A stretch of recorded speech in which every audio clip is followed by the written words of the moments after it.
What are the lessons from Afghanistan and the last 20 years of war? They're going to be in the eye of the beholder. If you simplify the lessons, I think it's going to be the blind man and the elephant. Everybody's going to see the part of the elephant that they touch. There's going to be a certain narrative that says, we can't do things like that in that part of the world. We can't go get involved because it's too complicated, it's too difficult, it's too different culturally, so we will just have nothing to do with it. I don't buy into that, but that's going to be one of the lessons people are going to try to take away. Another is we can't nation build, that we shouldn't do counterinsurgency because that's considered a synonym for nation building. And so we shouldn't nation build. We should go in and bomb and do counter-terrorist strikes, and we should do those kinetic things that we're good at and then leave and let them sort it out for themselves. But I would argue to people, after World War II, we did counterinsurgency. We just did it after the war. We had to rebuild Europe because otherwise Europe would have slipped under Soviet Union domination just because of all the chaos and pain. So the Marshall Plan was part of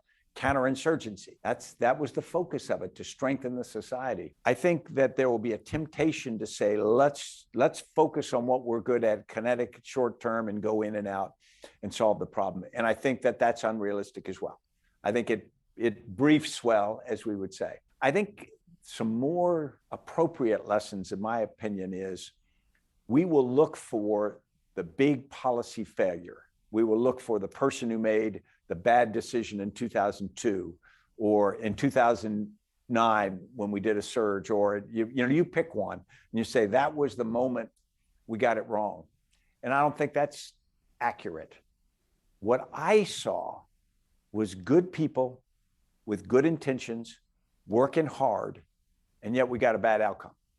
Now, that ought to frighten us more.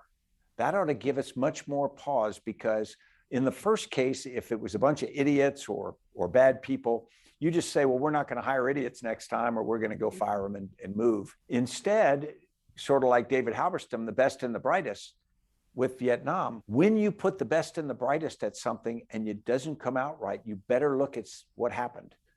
What was the process? What are the cultural things that limit the United States' ability to do extended things like that of a complex nature, that are cultural, they're economic, they're all these things?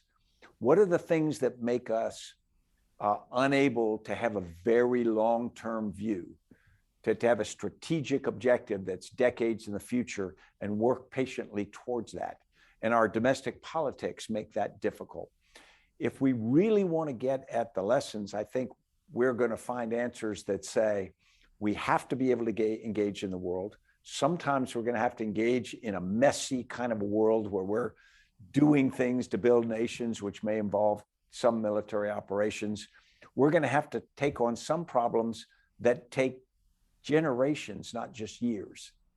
And so we're going to have to say, if we're going to build this, we're going to have to take a very, very patient approach to it, all of which are tough pills for us to swallow because they're not the easy, simple solution that we'd like to. And yet I think we need to go to school on this, and we need to push back against people who oversimplify the conclusions from that experience.